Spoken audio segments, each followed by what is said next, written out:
Yo, what's going on YouTube? It's your boy Marve, so back again on the mic. You guys already know what it is. We're out here on XDEFIANT, man. But in today's video, man, we're going to be ranking the 5 secondary guns that are in this game. I do want to shout out my boy Elliot. I'll go ahead and put him right here on the screen. I do want to shout you out, man, because had you not asked for this in the comments, I probably would have never made this video. I had a lot of fun grinding out some of these secondary weapons. I mean, every secondary gun in this game is very good. I do want to say this list is really my opinion only, and if you guys have a different list, go ahead and drop it in the comments. But before we get into the video, if you guys would do me a favor and like, comment, subscribe, we're super close to 1K subscribers. I will greatly appreciate that, man. So let's go ahead and hop right into this video. All right, coming in at the number 5 spot, guys, we're gonna go with the D50, aka the Deagle, that is in this game. This gun has very high damage and a very decent magazine, but the problem with this gun and why it's listed at number 5 is this gun has very little room for error. You'll notice the same thing about number 5 is gonna almost be the same thing for number 4.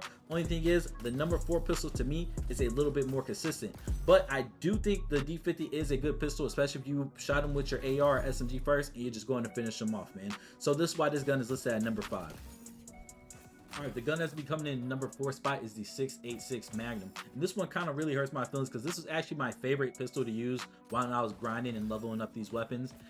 Suffers from some of the same things that D50 does. It has a very low ammo count, and it also has a terrible fire rate. The only good things about the gun is its damage range is really good, and its damage by itself is really good.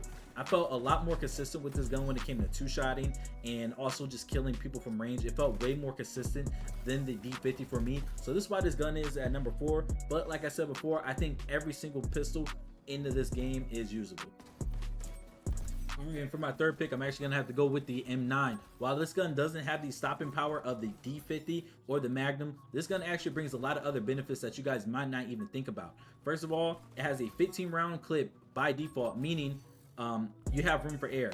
Fastest in-class fire rate at like 400, and also this gun has the highest in-class mobility, meaning you're gonna be able to get from point A to point B way faster than any other pistol, and that's actually why the M9 comes in at number 3 for me. Alrighty, coming in at the number 2 spot, I'm actually gonna have to go with the M19 pistol that is in this game.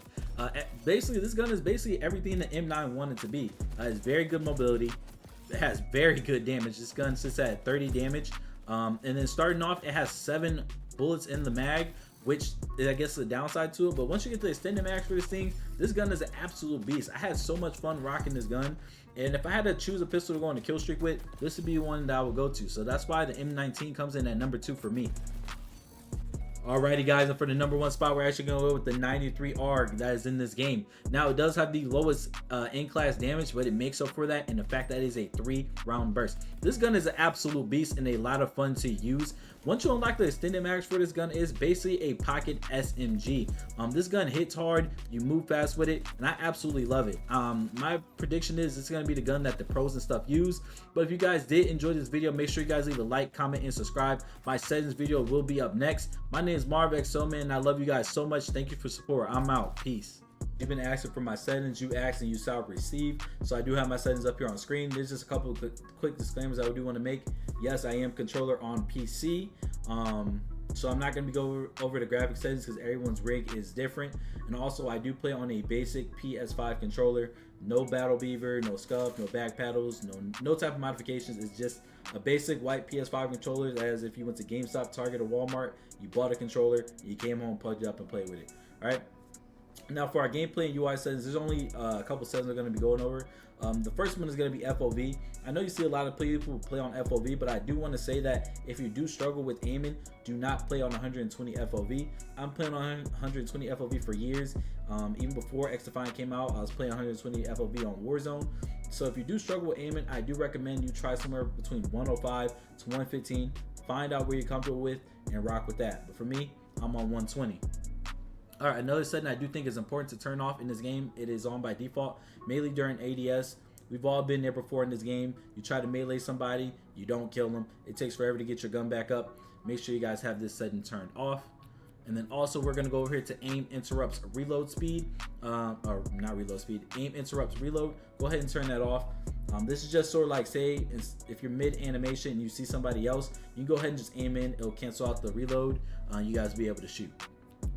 Also, for movement purposes, I do recommend that you guys do turn on auto sprint. I have auto sprint on by default. I don't really want stick drift on my controllers, so by default I have auto sprint on, and the threshold sets this auto sprint threshold set to 1. And then also, if you come over here down to the user face settings, damage numbers by default is off. Go ahead and turn that on. It's important to see how much you're hitting people for, and I think it looks really nice in videos too.